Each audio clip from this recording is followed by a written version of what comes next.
วไลคีรีที่มวกเหล็ก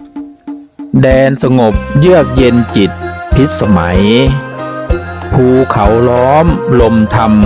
ชำระใจละห่วงใยโลกีที่วุ่นวายเป็นสำนักแห่งธรรมนำปัญญาฝึกสติภาวนาพาใจใส